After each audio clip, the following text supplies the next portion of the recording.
Assalamualaikum warahmatullahi wabarakatuh. Rabbi zidni ilma warzuqni fahma amin ya rabbal alamin. Allahumma shalli wa sallim ala sayyidina maulana Muhammadin wa ala alihi wa sahbihi asma'in amma ba'du. Ini para pengatur kiai yang semoga dimaafkan Allah. Karena ngatur kiai itu dosa gitu. Jadi kalau senang kiai itu wajib, tapi kalau ngatur kiai itu dosa. Jadi semoga ini dimaafkan sama Allah.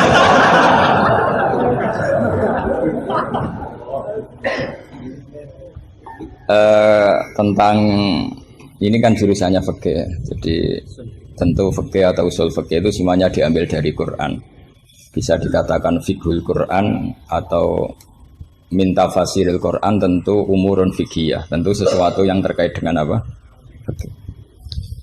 Semua orang mufassir itu pasti menguasai fikih. Saya itu bisa tafsir seperti ini itu ya barokahnya. Saya itu setengah hafal i'anah. Kalau kamu kan setengah hafal takrib aja enggak. Ini pengasuhnya ini yang siapa ini, yang Pak siapa ini? Pak Khairuddin. Namanya aja sudah salah itu, Khairuddin. Api-api agomo. Jadi kalau kamu mangkel sama Khairuddin, bocah kok nakal gitu. Itu kalau diterjemah api-api agomo kok nakal gitu. Jadi ya sudahlah, memang kekacauan itu khasnya dunia ini, jadi ya biasa aja. Begini saya beri contoh yang ekstrim ya. Jadi cara memahami Quran atau fikih itu kalau ingin paham serius itu cari sisi ekstrimnya. Itu pasti nanti kamu akan mau tidak mau. Misalnya bayangkan kenapa harus pintar mengemudi. Bayangkan kalau tidak pintar itu kecelakaan. Fikih juga gitu. Kalau kita tidak tahu fikih itu bayangkan paling ekstrim, yaitu tidak dapat ridhonya Allah Subhanahu wa ta'ala. Nah, kenapa demikian? Karena hadan nabiyyu, ini nabi adalah musyarri' atau yang punya otoritas syariat. Sehingga dengan logika itu kalau kita punya kaifiyatul ibadah, cara beribadah sing tukhalifu manhajar rasul, ya yang beda dengan apa? Manhajnya rasul, itu pasti masalah besar. Karena kita berarti musyarri' baru, maka kritik terhadap kias, ini tak anggap mahatali semua. Kritik terhadap kias itu apa? Potensi sebagai apa? Musyarri'. Tapi kritik pada faham zahiri ini tak anggap mahatali betulan, karena yang mimpin sudah Khairuddin. Api-api aku kacau ini.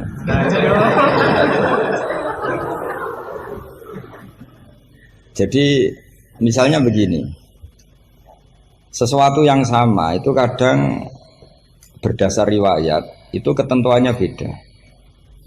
Misalnya kalau kita pakai urutan dosa akbarul kabair, satu itu al-isyrak billah, kedua adalah qatlul mu'min, ketiga adalah az-zina. Tapi kadang-kadang untuk mengisbatkan seseorang musyrik atau mengisbatkan seorang itu sebagai qatil, itu saksinya tidak sebanyak zina. Logikanya kan semakin akbar, semakin saksinya lebih banyak. Tapi kadang secara riwayat tidak. Sehingga apa yang dikatakan agama? Menurut ahli hadis, ad-din huwa riwayah. Kalau menurut ahli hadis, agama itu riwayat. Karena kalau kita melogika, takut kita sebagai musyarri', sebagai penentu lain atau rivalitas dari Nabi dalam membuat aturan apa? Syariat. Oposisi ya kira-kira gitu. Sehingga beragama itu harus riwayat. Nah karena beragama harus riwayat itu, saya termasuk orang yang ngapalkan hadis banyak.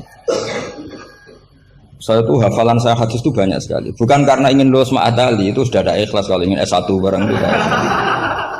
Tapi ya nggak apa-apa, nggak ikhlas juga nggak apa-apa. Semoga dimaafkan Allah. Tapi saya hafal hadis itu bukan niatnya kayak jenengan ingin jadi apa? S1 terus guru TPQ nanti ketemu banyak ustazah yang cantik, itu enggak benar itu niat itu. Tapi memang aturannya seperti itu. Saya beri sekian contoh. Kalau agama itu tidak selalu mengikuti logika kita. Saya beri contoh sosial saja yang mungkin ada ini mic-nya kok terlambat. Ada yang lebih bagus. Bismillah saya teruskan. Saya memberi contoh logika sosial karena ini yang paling mungkin dalam perdebatan ijtihad. Kalau ubudiyah kan kita sudah taslim ya, cara sholat pasti seperti itu. Tapi saya beri contoh sosial. Menurut Anda jujur itu baik apa enggak? Kita pasti mengatakan jujur itu baik. Tapi kebaikan jujur menurut agama itu harus berbasis halal dan haram. Begitu juga senyum, begitu juga komitmen, itu setelah halal haram. Tadi saya sudah bilang sama Gus Hasan Sadili, akhlak itu di bawah hukum. Andai kan senyum itu ibadah, itu orang-orang nakal yang rayu lelaki hidung belang, itu semuanya tukang senyum. Kadang ustazah sering merengut karena kurang bisyarah atau apa tidak tahu. Nah, nanti kalau senyum itu ibadah berarti mereka lebih sering ibadah karena sering senyum. Itu kalau sampean maling tidak konangan lapor ke pimpinan, mesti dianggap wah kamu bagus karena maling tidak konangan. Tapi ya bagus dalam konteks maling. Kamu judi kemudian kalah, kamu bayarkan sama yang menang. Kamu ya dipuji pejudi yang baik karena berkomitmen. Nah kita tidak pernah tahu sebetulnya kata baik itu harus berbasis syariat. Sehingga kita tidak pernah muji senyum itu baik, berkomitmen itu baik kecuali ba'da'an wa faqadzalika kullu syariat Rasulullah sallallahu alaihi wasallam. Sehingga istrinya Nabi itu diajarin syariat itu beda dengan logika. Jadi kalau mbak-mbak ini yang cantik itu sering senyum sama Ustadz ini Pak Khairuddin itu haram. Karena dia pasti GR dianggap cinta. Nah, itu kesunatannya merengut, itu secara agama kesunatannya itu merengut. Apa bahasa Maduranya merengut tuh? Saya beri contoh, tidak betapa agama itu riwayat. Ya nisa an-nabi lastunna ka ahadim minan nisa ini taqaitunna fala takhdu'na bil qawli fayatma alladhi fi qalbihi marad. Wahai para istrinya Nabi, jika kamu ngomong sama lelaki lain, fala takhdu'na bil qawli, jangan terlalu sopan. Takhdu'na itu dari kata khudu. Karena kesopanan seorang perempuan cantik pada lelaki yang enggak benar itu mesti ditafsirkan yang macam-macam. Jadi kalau mbak-mbak cantik bilang, monggo Pak Ustadz Khairuddin mampir ke saya. Wah pikirannya, meskipun Ustadz itu mesti pikirannya kemana-mana. Padahal tujuannya mbak-mbak itu mau tanya bab istikhadah. Tapi ini mesti enggak Khairuddin lagi pasti. Sudah agak-agak Saruddin. Sudah otomatis.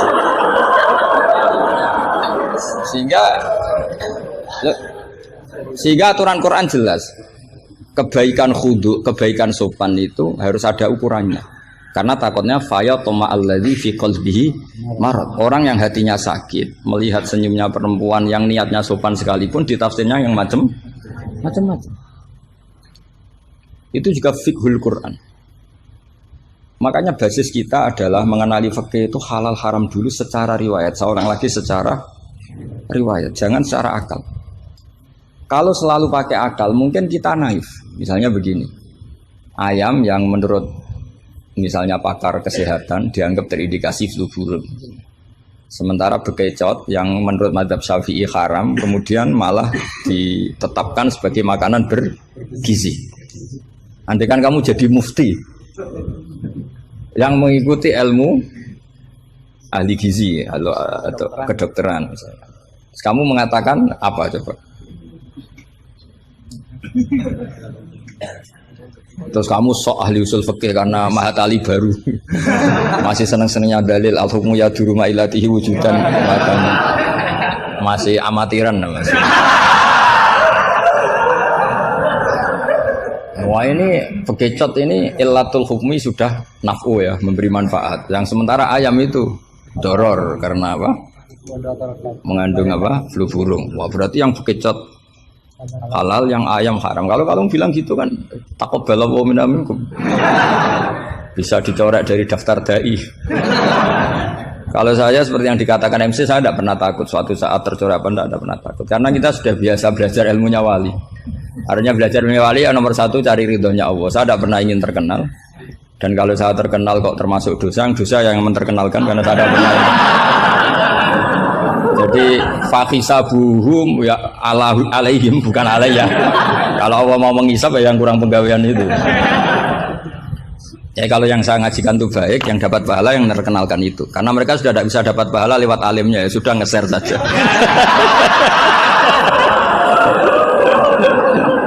Daripada niru alimnya berat ya sudah ngeser aja itu. Sehingga tadi saya sempat rembukan sama Gus Hasan Sadili. Kenapa Rasulullah itu ngendikan bu istuli utammima makarimul akhlak. Makarimul akhlak itu mutammimah, penyempurna. Tapi setelah basis halal haram. Tanpa itu nggak bisa ada makarimul akhlak. Apa artinya senyum sebagai makarimul akhlak dilakukan fasikoh yang menggoda lelaki. Coba lembaga-lembaga rentenir itu yang cantik-cantik itu tukang senyum enggak? Tapi yang mulang di masjid ngobrai santri jamaah merengut. Berarti hadal ustad merengut. Padahal kata Nabi konsen senyum. Ini lembaga rentenir senyum. Terus pahalanya banyak mana? Maka ukurannya adalah halal haram itu dikawal dulu. Baru setelah sesuatu itu halal, baru senyum itu sunnah. Ya, tapi kalau halalnya saja tidak kena, misalnya perempuan penggoda, perempuan nakal, terus senyum, ya tetap tidak ibadah, kan basisnya dari haram. Tak senyumnya MC ini, kan basisnya sudah ngatur dia itu haram. Itu haram.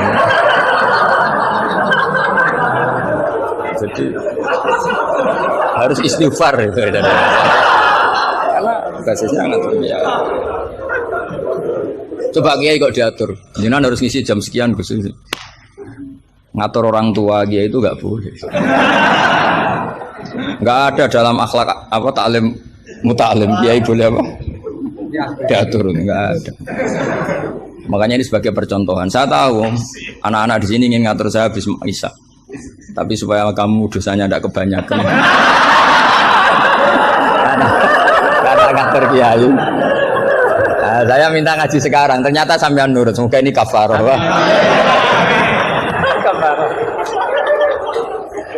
Tidak rileks saja karena khasnya ngaji santri itu rileks. Mulai dulu lama kalau ngajar tuh ya rileks. Saya masih ingat jawabannya Mbah Mun. Aku itu sering dikritik orang. Kata Mbah Mun, saya sering dikritik orang kalau ngaji itu guyon. Kamu tahu kan Syekhina Kiai Mbah Mun kalau ngaji kan sering guyon. Banyak kiai khusyuk yang kritik saya. Kiai kok kalau ngaji guyon. Kata Mbah Mun gini, yang nggak bisa guyon itu karena ilmunya pas-pasan. Jadi melihat kitab itu sudah meruntus itu, sudah grogi. Jadi nggak ada waktu untuk guyon. Jadi roh kitab, apalagi dilihat orang banyak, ilmunya kan pas-pasan. Itu pasti nervous dulu itu. Jadi justru kiai guyon itu bukti alim karena masalahnya selesai. Lo coba kalau kamu udah alim ngaji, mbok ahli guyon kayak apa bisa guyon ndak? Oh meriang ini ya jibu taya jubu ini sudah pusing. Ini ala kulli mukallafin apa mukallifin sudah pusing lagi. Lama-lama tadi faman mongko sapane wong saraka nyolong sapa man albedo tak ing anduk. Sampai muridnya bingung. Pak, saya punya anak endok. Karena ejaan Latin itu kalau tulisan pegon itu anduk sama endok itu sama. Dia bacanya albedo itu bukan endok tapi anduk. Terus kata kiainya karena agak mau kalah. Kan sama, nyuri telur ya haram, nyuri anduk ya haram. karena gak mau kalah ya. Karena temanya mencuri apa? Mencuri endok sama anduk kan sama-sama haram. Yang repot walillahi mulkus samawati wal ardi, Allah punya langit wal ardi lan bom. Karena dia bumi dia bacanya bom. Ketika diprotes ya sama. Langit dan bom kan ya sama milik Allah. Wah ya repot. Ada orang seperti itu. Jadi untuk mengkaji fiqhul Quran itu pastikan status halal haramnya dulu. Tanpa itu basis makarimul akhlak tidak bisa. Seperti tadi, kesunatan senyum bagi seorang perempuan itu harus berbasis halal pada orang yang halal. Kalau ndak ya tadi fala takhdu'ana bil qauli fayatma alladzi fi qalbihi. Kalau istrinya Nabi saja punya aturan nggak boleh senyum-senyum baik-baik sama lelaki yang nggak jelas-jelas begitu, apalagi yang nggak istrinya, itu sudah tak tafsirkan. Dia tadi mbak-mbak yang senyum pada Ustadz Khairuddin mau tanya istikhadah tapi mesti GR-nya ini, wah berarti seneng saya. Itu kan parah. Itu fayat ma'alladzi fi qalbihi marad. Kalau marodunya santri paling banter ingin dinikah. Kalau marodunya orang nakal kan lebih dari itu keinginannya itu. Nah makanya ngaji fikih itu Harus minimal itu ya mu'in, i'anah itu setengah hafal. Kenapa saya syaratkan setengah hafal? Kata ulama-ulama, belajar ilmu itu gampang. Kata beliau-beliau itu at-ta'ahul lil torfi, ya, belajar sebagian tapi sampai ta'ahul, sampai ahli betul. Semal ihtidak bibagi. Kemudian dari kamu ahli itu pola-polanya akan kamu ketahui.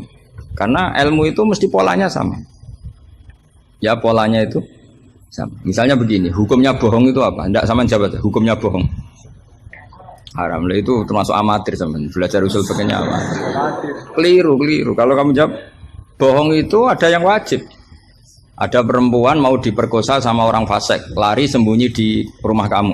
Terus orang fasik tadi tanya ke kamu, apa ada perempuan ke sini? Kamu wajib bohong, mau wajib jujur? Wajib bohong. Makanya ini salah asuh ini mesti dulunya. Maka kalau dalam analisis usul fikih, al-kitsbu ya'tarihil ahkam al-khamsah. Dalam bohong pun ada ahkam al-khamsah. Dan itu Nabi sudah memberi isyarat. Tidak termasuk bohong orang yang mendamaikan dua kelompok. Ada sekian contoh yang bohong itu tidak dihitung dosa. Makanya hadad-din ini butuh riwayat. Kalau menurut logika bohong itu haram. Tapi misalnya ada seseorang fasikoh, misalnya lonte nakal, janjian sama hidung belang. Malam ini tak booking, kamu tak bayar. Itu wajib nepati apa wajib ingkar? Ayo coba. Kalau kamu bilang nepati janji itu wajib, berarti ini wajib. Maka saya bilang tadi, saya bukan sama Gus Sadeli. Coba ajarkan bahwa baiknya nepati janji, baiknya senyum itu harus berbasis halal dulu. Kalau senyum yang melakukan perayu fasiko, ya jadinya haram. Nepati janji yang melakukan fasiko, ya jadinya haram karena janjian untuk melakukan perzinaan misalnya. Nah ini kamu harusnya fikihnya Mahatali harus seperti itu. Jangan nurut Pak Khairuddin ini amatir. Masalah. Masa kenal saya baru ini sudah ngatur. Ini harus sepakat yang ngatur kiai itu dosa. Wong guru saya aja jarang ngatur saya kok orang lain ngatur. Itu Mbah Mun kalau nimbali saya mesti bahak takoki nak pas nganggur konrene. Ini ndak ngundang tanggalnya, jamnya diatur. Semoga Allah mengampuni.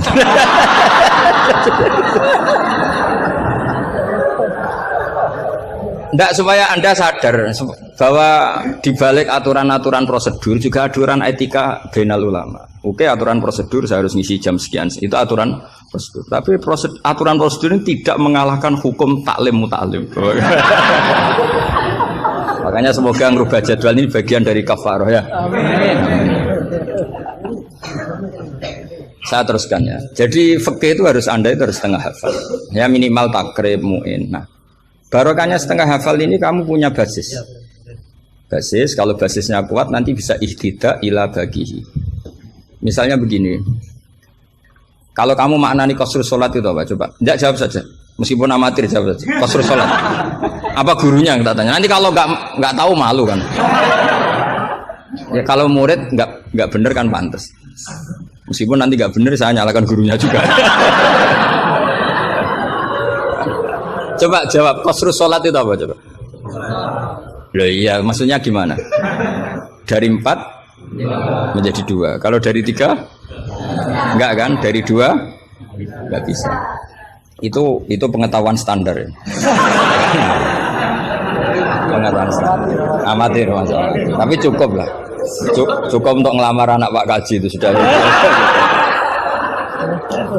Tapi sebetulnya ada qasrus sholat yang makna lain, yaitu minal wujub ila tarkil wujub, atau minal haram menjadi tidak haram, atau minal ibtal atau mubtilat menjadi tidak mubtilat. Karena ayat itu turun ketika perang. Wa idza darabtum fil ardi falaysa 'alaikum junahun an taqsuru minas sholat. Itu ulama tafsir itu ijma, dan ini Anda pasti tidak tahu. Karena gurunya aja belum tahu ini. Itu sebetulnya ayat itu bukan turun tentang rubaiyah menjadi sunaiyah, tapi tentang hamlud dam fi sholat itu nggak boleh. Tapi gara-gara perang menjadi boleh. Bergerak salah suharokatin mutawaliyatin normalnya nggak boleh, gara-gara perang menjadi boleh. Maka di situ maknanya qasrus sholat adalah minal wujub menjadi tidak wujub, minal ibtal menjadi tidak ibtal. Tapi kan kita kan dari dulu belajarnya amatiran gini. Jadi ya sudah terus sholat pokoknya papat jadi 2. Itu sudah pinter sudah. Makanya diantara terusannya ayat itu kamu harus membawa pedang.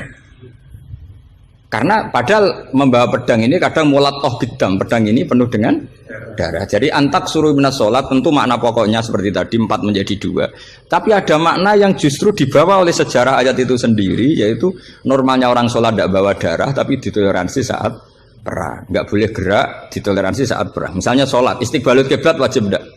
Wajib. Tapi fi syiddatil khaufi wajib tidak? Tidak. Nah, itu ya qasru sholat namanya. Jadi qasru maknanya mencendak, memperpendek dari syarat misalnya 100 atau 10 menjadi tinggal 4. Jadi qasru itu misalnya syara itu sihati sholat 10 gara-gara syiddatul khauf menjadi 4. La minas asroh ilal arba'ah ini juga qasru. Paham tak ya? Enggak, kalau ilmu yang kelas tinggi nerangkan ustadznya. Nanti muridnya tanya ustadz. Jadi artinya apa? Kamu bisa memahami gitu tuh kalau mutabakhir bil arabiyah, karena dari awal maknanya qasru itu nyendak. Nyendak itu bisa tadi dari syarat 10 menjadi 4. Itu juga qasru. Coba dalam sholat siddatil khaufi yang dikurting berapa coba? Yang didiskon. Bisa gerak lebih dari 3 kali. Boleh hamlun najasah yaitu hamlut dam. Boleh tidak istiqbalul kiblat. Bahkan mungkin boleh ngomong dengan kadar yang penting untuk keselamatan orang Islam. Misalnya ada orang Abu Jahal mau bunuh Ustaz Khairuddin, kan bahaya bagi agama ini. Kalau Khairuddinnya meninggal, terus kamu bilang, ya Ustaz, memperingatkan dia supaya tidak dibunuh. Nah, kalam seperti ini juga tidak membatalkan sholat, karena tidak dianggap ajnabi. Meskipun ini sangat mufhim, bukan sekedar karena beberapa kalimat. Nah seperti ini itu namanya juga qasru sholat. Tapi kita kadang-kadang terjebak. Qasru sholat itu maknanya ya dari rubaiyah menjadi sunnahnya. Tapi kalau kamu nanti ngaji tafsir, ya maksudnya yang sekelas ini ya jangan hanya tafsir Jalalain, itu nggak ada. Nanti kamu protes, Gus Pak sudah tak tadi di Jalalain nggak ada. Ya mesti nggak ada. Ya minimal ya tafsir yang 10 jilid. Yang belinya saja sudah susah apalagi bacanya.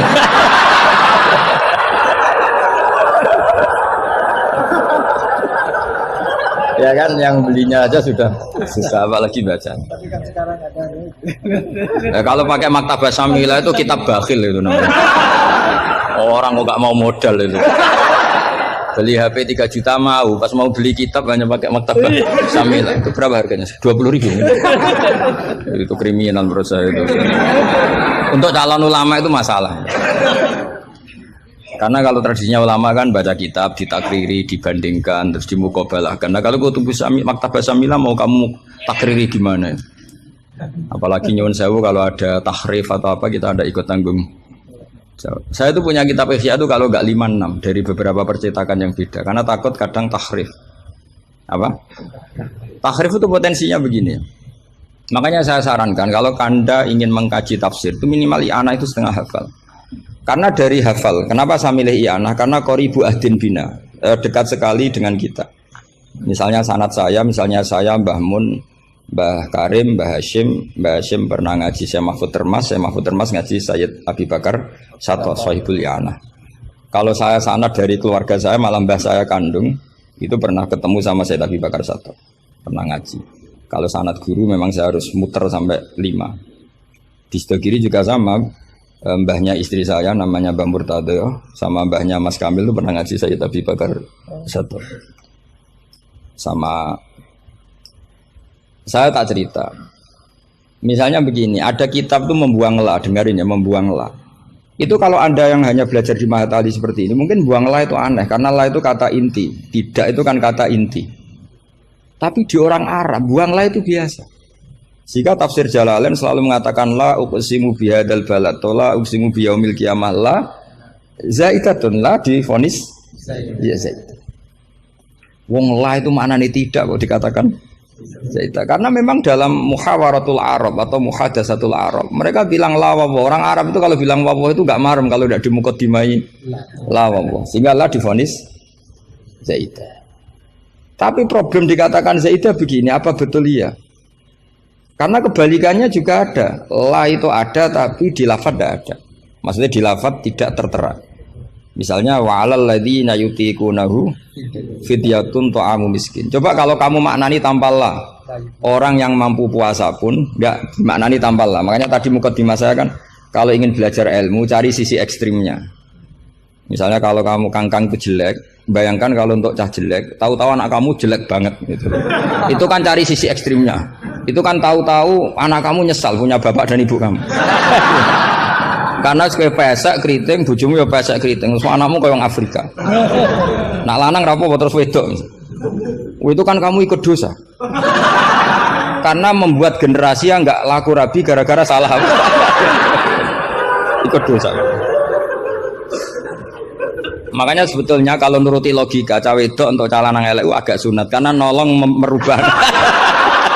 Agak sunat sebenarnya. Tapi bisa saja cowoknya ini yang haram karena memperburuk. Karena biasanya kalau yang sahabatnya besar itu yang jadi. Karena yang wedok cantik, yang lanang jelek kan yang semangat yang lanang. Biasanya anaknya mirip bapaknya. Nah, itu masalah kan enggak. Itu kalau menurut di fikih itu logika, tapi fikih kan enggak logika juga apa? Riwayat. Saya teruskan ya. Kalau Anda tahu di fikih yang boleh fidyah itu kan az-zamin orang yang lumpuh atau as-syekh. As-syekh sing ma'rad sing la yurja buruhu. Saya ulang lagi, kalau kita ngelotok fikih yang boleh bayar fidyah itu siapa? Orang yang sudah lumpuh atau syekh orang tua yang nggak mungkin sembuh lagi, maka dia dianggap nggak mampu puasa diganti fidyah. Karena ada kepastian fikih demikian sehingga ketika kita baca ayat wa'alal ladzina yutiqunahu tetap kita baca la yutiqunahu. Kenapa kita tahu itu? Karena basis fikih kita cukup. Meskipun tidak ada la tapi basis kita mengarah ke la. Berarti yang menentukan kamu alim itu basis fikih apa basis lughat? Basis fikih. Kebetulan secara lughat disahkan. Apa bukti disahkan secara lughat? Ada kalimat biasa yang tidak ahkam syariah tapi buanglah. Tawahi tafta'u tazkuru Yusuf ela tafta'u tazkuru Yusuf. Ketika Nabi Yakub sampai setengah buta, kata anak-anaknya, sudahlah bah, kamu itu terlalu selalu ingat Yusuf. Tawahi tafta'u ela tafta'u, artinya ada membuanglah di dialog-dialog biasa. Kalau dalam dialog biasa bisa dibuang, maka dalam hukum juga bisa dibuang. Kayak wa'alal ladzina yutiqunahu fidyatun ta'am miskin ela yutiqunahu. Ada lagi contoh yang mesti membuang lah. Ini mujma'alah pasti. Maksudnya secara makna pasti mujma'alah. Mungkin ada yang mengkaji fikul Quran. Ada ayat di bab kalalah itu yastaftuna qulillahu yuftikum fil kalala ini mruun halaka laisa lahu waladu wa lahu ukhtun falaha nisuma tarok sampai seterusnya terus ditutup apa yubayyinu wallahu lakum antadillu. Coba maknani tampallah. Oh sesat semua. Cara sekretaris tadi sudah di X semua. Coba kalau maknani tampallah. Yubayyinu nerangaken sapa Allah memberi penjelasan antadillu supaya kamu sesat. Betapa bodohnya kita. Itu jelas menyimpan la dan mujma'alah, nggak mungkin kamu maknani tambah la. Karena kalau tambah la maknanya Allah memberi penjelasan agar kamu sesat. Itu mbok guru paling goblok pun tidak akan segoblok itu gitu. Akhirnya tafsir Jalalain ya urun, biasanya urun itu urun rembung, an sama ta terus dikasih la ya, biasanya tafsir Jalalain kan gitu. An terus dipotong ditambahi la. La ini di luar kurung karena enggak Quran, yang dalam kurung Qurannya terus la itu urunnya Imam Suyuti atau tafsir Jalalain. Pasti maknanya musma'aleh membuang la. Nah, kalau ada yang tidak membuang la pasti punya solusi lain yang maknanya sama. Misalnya gini. Kalau kamu belajar nahwu, saya ulang lagi, kalau kamu belajar nahwu alfiyah lah. Saya alfiyah juga sarahnya itu setengah hafal karena saya butuh paham. Ya, butuh paham. Kamu milih mana buang la sama buang mudhof? Populer mana di nahwu? Ulama nahwu ada yang milih lebih populer buang mudhof. Misalnya was'alil qaryah was'al ahlal qaryah. Ya misalnya gitu. Nah makanya ulama daripada buang la itu gak pati lughatun ma'rufah, gak pati begitu dikenal, milih buang mudhof.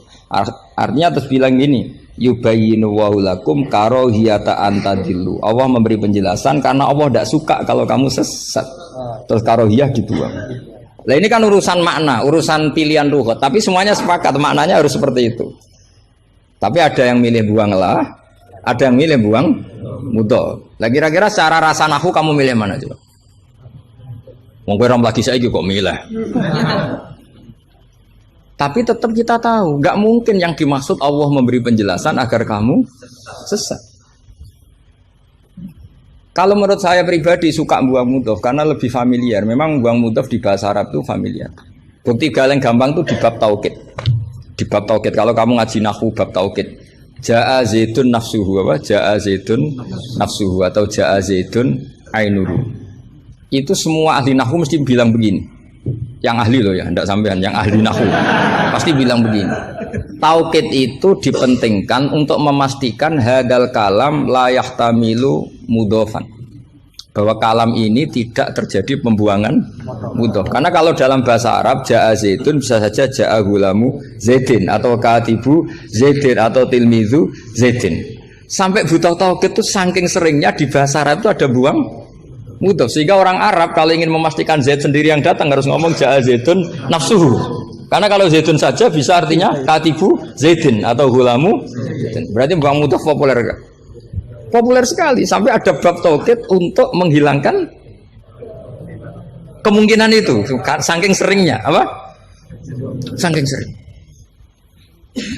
Itu kalau kangkang sedang gaya itu kan wah saya rabi keluarga Ki Astad. Baru tanya, keluarga yang mana? Ponaknya apa cucunya? Enggak, candalem gitu. Karena gue gaya-gayanan kan harus ngomong seperti itu. Nah, sehingga dalam level ekstrim ilmu kalam atau ilmu tauhid, saya ulang lagi, saya mukadimahnya tetap sama ya. Cari sisi ekstrim dalam mengkaji satu ilmu, ya. Cari sisi ekstrim. Misalnya kalau kita tidak buang mudhof, kamu bisa nggak maknani ini secara ilmu kalam atau ilmu tauhid? Wajah Rabbuka wal malaku soffan. Coba maknani tanpa buang mudhof. Kaya Allah kaya dirijen. Wajah alan teko sapa Rabbuka pangeran sira wal malaikatu lan wal malaku lan malaikat oleh teko soffan hale baris-baris. Dadi sok kiamat iki Allah berbaris. Kriminal enggak kalau dalam ilmu tauhid seperti itu? Kriminal kan karena di sini ada tasbihu wa bil khalqi, menyerupakan Allah dengan makhluk. Atau ayat yang lebih ekstrim lagi. Hal yang zuruna illa satruse illa ayatiyahumu wa fi dzulalim minal ghamam. Allah datang di segumpalan awan. Coba kalau maknani tanpa buang mudhof. Berarti kan ada takayuf membayangkan Allah itu kayak makhluk. Jadi bayangkan kiamat Allah baris di depan sebagai pimpinan garis, terus malaikat di wong ayat terus dalile qala ta'ala wa ja'a rabbuka wal malaku. Iku salah maknane tak goblok wonge kan gitu mesti orang itu. Sehingga mau tidak mau kita takwil. Rabbuka di sini rasulu rabbik. Sama lihat di tafsir ahli sunnah wal jamaah. Rabbuka rasulu rabbik atau amru rabbik. Saat itu datang perintah Tuhanmu yang mengharuskan para malaikat berbaris. Bukan Rabbuka dengan arti zat. Karena Allah sebagai zat la yahullu fi makanin. Allah wajib mukhalafatul hawadits. Nah, kalau Mahat Ali mau mengkaji fikih itu juga harus mengkaji lughat. Saya itu mengkaji kitab usul fikih banyak, Lubul Usul, Jamul Jawami. Itu di separuh akhir pasti tentang lau itu kayak apa, inna kayak apa, ka'anna, ya Mbak. Nah orang kebangetan berarti khatam aja. Karena nggak bisa kita mengkaji usul fikih tanpa tahu aturan-aturan lughat, karena ilmu itu didapatkan dari Quran dan Quran adalah wa innahu latanzilu rabbil alamin nazala bihir ruhul amin ala qalbika litakuna minal mundzirin bilisanin arabi mubin. Jadi hadal Quran al-lisanul arabi. Kamu enggak tahu lughat enggak bisa. Makanya pernah ada khotib amatir, yang tentu khotib ini amatir. Kalau ketemu saya pasti tak PHK atau tak penjara lah. Bukan sekedar tak PHK tapi tak penjara. Itu ada khotib amatir mendalil ketika khutbah. Yaitu dia mungkin saking gobloknya atau khotib pesenan karena nggak tahu lah pokoknya. Atau ya baru habis dimari istri jadi goblok. Karena penyumbang kegoblokan para kiai itu istrinya kan. Itu sudah jelas. Itu kata Pak Said itu. Mau kiai pinter kaya apa, profesor pinter kaya apa. Ini kalau kata Pak Hasyim Muzadi itu masyhur ya. Ini ada ponaknya. Ya. Banyak profesor yang menjadi goblok karena apa? Istrinya. Jadi sudah belajar teori macam-macam, pas mau ke kampus dibentak istrinya itu sudah di kampus blank hilang gitu. Kiai juga gitu, ilmu sudah disiapkan mau bentak sudah tuntas. Itu saya punya cerita dari bapak. Dulu para kiai itu pernah ngaji di dalam di rumah. Bareng kiai itu biasanya kalau pas latihan kiai itu rezekinya kan belum lancar. Karena ya biasalah diuji sama Allah. Dia agak-agak miskin atau ya miskin betul memang. Itu istrinya kan marah-marah. Karena ngajinya di rumah itu sampai istrinya santrinya itu dengar. Yus kono anakmu pakani kitab. Maksudnya itu. Wong wayahe blonjo kok tetep ngaji gitu. Akhirnya terus kiainya bilang, "Wis ngaji ning pondok, ngaji ning pondok." Jadi kiai ngaji di pondok itu karena tragedi itu awal.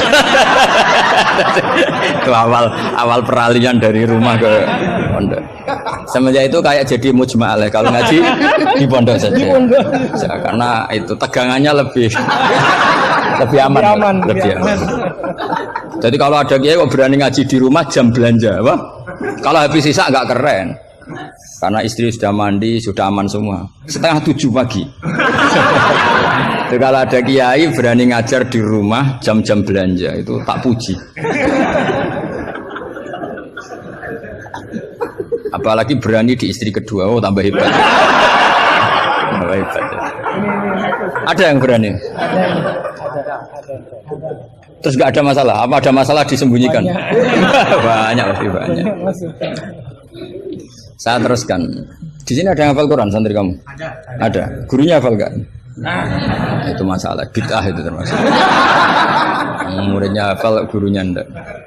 Si khotib tadi dalil begini. Wala tangkihul musyrikati hatta yu'min. Yaitu tentu nakah itu hanya muta'addi li maf'ulin wahid. Ya saya ulang lagi, nakah itu muta'addi li maf'ulin wahid yang binafsihi ya. Yang apa? Binafsihi. Kamu harus belajar nahwu. Saya bisa tafsir seperti ini ya barokahnya saya pernah nagriri alfiyah, saya pernah. Sampai sekarang saya itu masih belajar ilal. Kamu jangan kira saya sampai sekarang itu masih belajar ilal.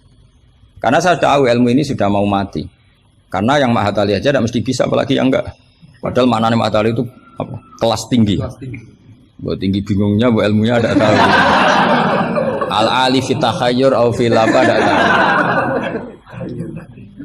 Alinya kan kalau dalam ilmu balaghah kalau makmul dibuang itu umum, jadi nggak jelas al-alifi apa kan nggak jelas, karena makmulnya dibuang.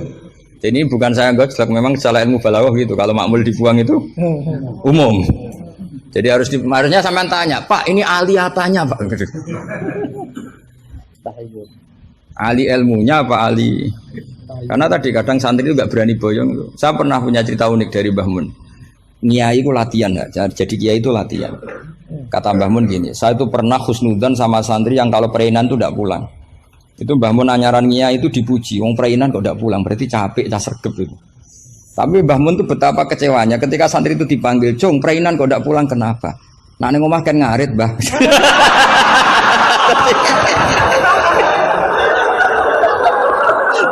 Jadi artinya Mbah Mun tuh kecewa karena khusnudzannya itu enggak tembus gitu. Nah, bisa saja sampai meneruskan Mahatali itu bukan karena nyari ilmu, neng omah wopo gitu. Jadi khusnudzan itu ya kalau keterusan itu ya jadi goblok gitu. Saya enggak tahu, coba niat kamu Mahatali itu nyari ilmu apa daripada di rumah enggak jelas. Enggak usah dijawab itu, sudah kita sudah dijawab. Ya wala tangkihul musyrikati hatta yu'min. Terus wala amatum mu'minatun khairum min musyrikati walau ajabatkum. Karena depannya wala tangkihu, berarti maknanya kan gini. Wala tangkihu lan ojo nekayo sira kabeh ayyuhal mukminun, karena khitabun lil jamil mudzakkar ya, khitabun lil jamil mudzakkar. Al musyrikati yang pira-pira wedok musyrikah, perempuan musyrikah. Nah, karena depannya bi fathita, saya ulang lagi, karena depannya bifat khita. Ayat yang kedua atau alinea kedua atau qadhiyah kedua itu tetap dibaca wala tangkihul musyrikina hatta yu'minu. Tetap dibaca wala tangkihu. Itu sehingga orang Arabia enggak hafal Quran tapi dia malakah bil Arabia. Saya ulang lagi, dia ada ahli Quran tapi malakah bil Arabia karena dia dzauqus salim, al-urbul khulsu, dia orang Arab asli yang belum tercampuri oleh mu'arrab, oleh Arab-Arab palsu. Tidak Arab muwalladin kalau dalam bahasa balaghah. Terus bilang gini, ya khotib, katanya Pak Khotib, apa betul itu Quran? Kalau itu betul Quran, saya kecewa dengan Quran kata. Karena maknanya menjadi gini. Wala tangkihulan ojo nekai siro kabeh para mukmin lelaki. Karena khitabun jamil mudzakkar. Al musyrikina ing lanangan musyrik. Yang mau nikah sama lelaki musyrik itu ya siapa? Gitu. Mbok ndak usah dilarang ya ndak akan kita lakukan gitu. Mas, artinya gini kan menjadi tidak mutu kan. Misalnya saya ngandani jenengan. Dong Kang, ini kan kalau di sini bahasa Madura Kang ya Kang sama. Kang kowe aja nikah mbek Pak Khairuddin. Enggak usah dilarang juga enggak akan kamu lakukan. Bisa muta-muta kamu kalau nikah sama lelaki kan gitu. Tapi kalau dibaca bi fathit ta maknanya seperti itu. Kalau bi fathit ta maknanya seperti itu. Maka semua ulama qurra ijma, saya ulang lagi ijma bacanya bi dhammit ta apa? Sehingga maknanya gini, wala tungkihu lan ojo nekahno sira kabeh para wali, terus maf'ul awalnya dibuang banatikum ing pira-pira anak wedok sira kabeh atau mauliyatakum ing wong wedok sing mbok waleni sira kabeh. Jadi hadhil ayat khitabun lil auliya wala tungkihu ayyuhal auliya wala tungkihu lan ojo nekahno sira kabeh para wali banatikum ing pira-pira anak wedon sira kabeh mbok nekahno al musyrikin ing lanangan musyrik. Itu baru benar. Kebetulan di Jumatan itu ada orang alim. Ya orang alim itu bisa saya, bisa Pak Khairuddin. Tapi andaikan di polling pasti orang milih saya. Maksudnya sementara ini, tapi nanti nggak tahu saya. Kalau dia sregep terus nyalip saya nggak tahu. Tapi itu agak mokhal itu. Agak mokhal. Ya setidaknya mokhal adatan, bukan mokhal yang. Ya, mokhal ya. Mukhal kan, mukhal adatan ya, bukan mukhal yang kotan tapi mukhal apa? Adatan, ya bukan mukhal aklan ya. Terus ada kiai bilang gini, ndak itu yang salah ndak Qurannya, khotibnya. Itu semua Quran bacanya bidomit. Maka kalau sampean mengkaji Quran itu harus seperti ini, cari sisi ekstrimnya. Betapa fatalnya kalau kita salah harokat. Tapi dengan membayangkan gitu kan, apa salah harokat kan buruk betul gitu karena maknanya jadi parah ya, bisa berubah. Sehingga kita lah, tapi karena orang kadang wala tangihu itu bi fathit ta terus belakangnya ikut dibaca wala tangihu. Coba kalau kena adzauqus salim minal urbil khulsi, orang Arab yang masih murni itu iskal betul karena maknanya menjadi dan jangan kalian menikah sama lelaki musyrik. Gak ada usah dilarang ya gak akan terjadi. Nah terus kembali lagi ke fikih. Jadi pastikan fikih dulu. Nah kalau fikih sudah dipastikan, kamu baru tahu tentang lughatul arabi atau istimalul arabi atau al-lughatul arabiyah. Tapi saya bahasakan lisanul arabi. Saya beri contoh terakhir. Ini kan kebetulan tidak dibatasi. Yang saya dibatasi saja mau mengakhiri ini. Saya biasanya kalau ngisi ya 35 menit. Ini tinggal 5 menit.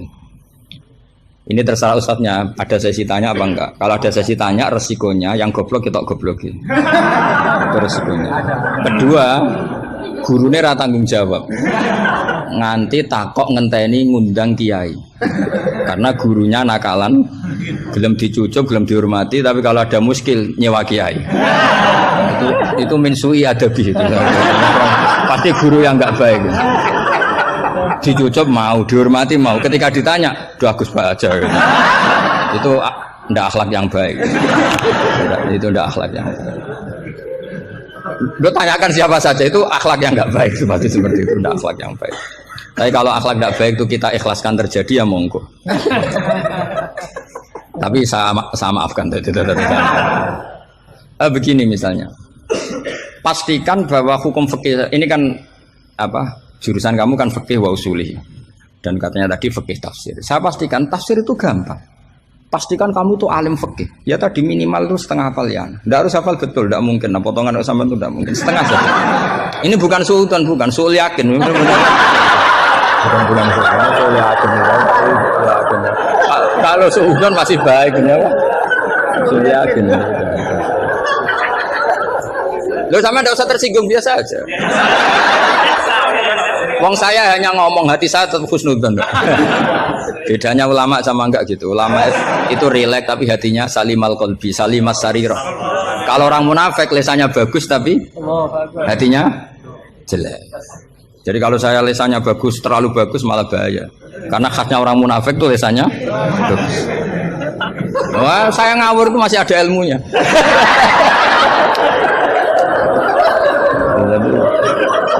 Saya ngawur sama kamu tidak ngawur itu masih benar saya ngawur.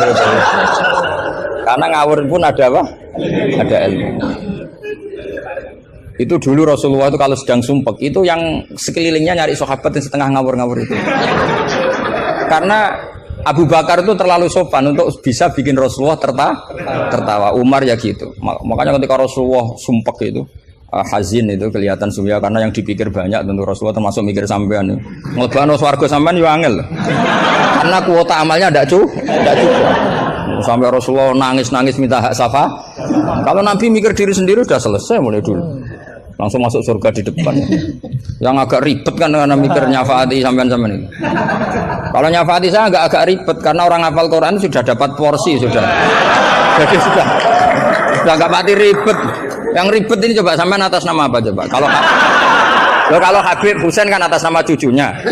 Kalau Ustadz Khairuddin atas nama ustadznya.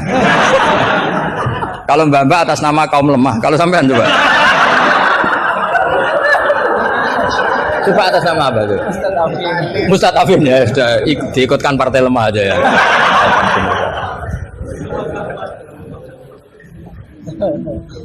Saya teruskan ya. Pastikan hukum itu secara fikih. Apa? Kalau secara fikih kamu sudah hafal, nanti menakwil Quran, takwil itu bisa maknanya tafsir, bisa maknanya tahmil. Nanti saya jelaskan. Itu pasti gampang. Misalnya begini. Muharramatun nikah itu ada berapa coba? Kan ada 7 yang bin nasab. Ya muharramat itu kan ada 3 sebetulnya. Muharramat bin nasab jumlahnya berapa? 7. Ada muharramat birodok jumlahnya juga 7. Ada muharramat bil musoharoh karena bisanan. Ya karena apa? Terus yang terakhir ada haram min khaisul jam'u tapi tidak min khaisun nikah. Ya haram min khaisul jam'u tapi tidak haram min khaisun nikah. Kayak kamu nikah mbaknya otomatis nggak boleh nikahi adiknya selagi masih sah dengan mbaknya. Makanya nunggu mbaknya mati jadi urutannya. Itu kalau mbaknya mati betul nggak tahu saya itu. Semoga nggak karena apa-apa takdir. Tapi kalau adiknya cantik mbaknya jelek kok mati dulu. Itu kasat reserse bisa nyelidiki itu. Ya itu ya kita pastikan begitu dulu. Ya itu pastikan. Sehingga kamu hafal muharramat bin nasab kalau menurut bahasa Arab itu ada 7. Yaitu siapa? Ummahatukum hurimat alaikum ummahatukum wa banatukum wa akhwatukum wa ammatukum wa kholatukum wa banatul akhi. Jadi kalau orang Arab bilang itu 7. Tapi kalau orang Jawa cukup 4. Apa? 4 karena orang Jawa hanya ngitung ibu, putri, saudara, bule hanya 4. Karena orang Jawa bule dari bapak atau ibu namanya juga bule. Kalau orang Arab bilang dari bapak ammah, dari ibu khola, maka menjadi 5. Orang Jawa hanya bilang keponakan, apa? Keponakan. Orang Arab bilang banatul akhi, banatul ukhti. Jadi kalau orang Jawa bilang lebih simpel karena ammah sama ya karena sama ammah sama khola dihitung 1 ya kan? Bule, ponakan dihitung 1. Sementara di Arab dihitung 2. Terus rodok, terus tadi musoharo. Terus min haisul jam'u. Kita ketika ngaji taktib, jam'u itu diteruskan.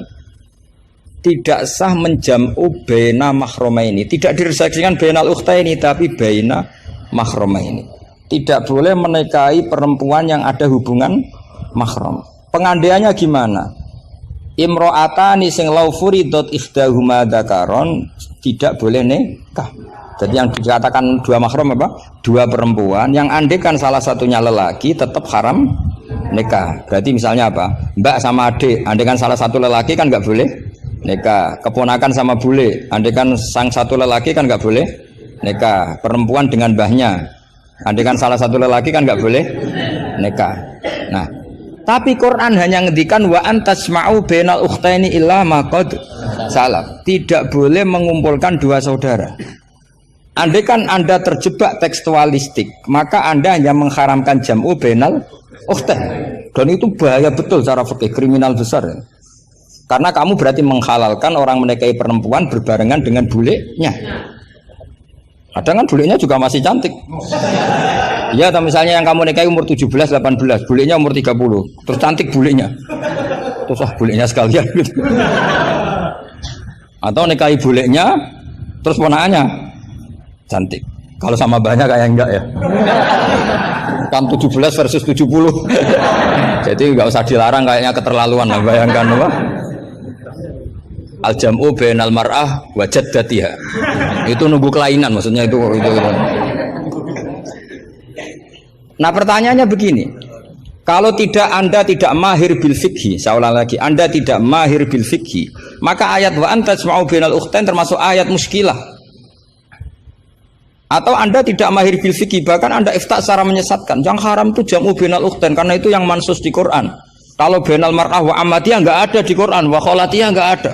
Itu sesat dan itu wajib diboyong kalau pondok sini. Wajib diboyong dan harus enggak dapat tiket ke surga itu. Kecuali tobat ya tentu, kecuali itu. Maka ajaran kita nggak boleh orang terjebak tekstualistik, harus ada ilmu usul fikih. Nah, barokahnya kamu hafal fikih tadi, maka ayat wa antajma'u bainal ukhtain kamu fikih ini min itlaqil ba'di wa iradatil kul. Jadi ketika Allah mengatakan ukhtain adalah melafatkan ba'dun min afrodil muharramat, tapi wa iradatil kul. Jadi ukhtain bukan dengan makna dua bersaudara, tapi fardun min afrodil jam'i bainal muharramat.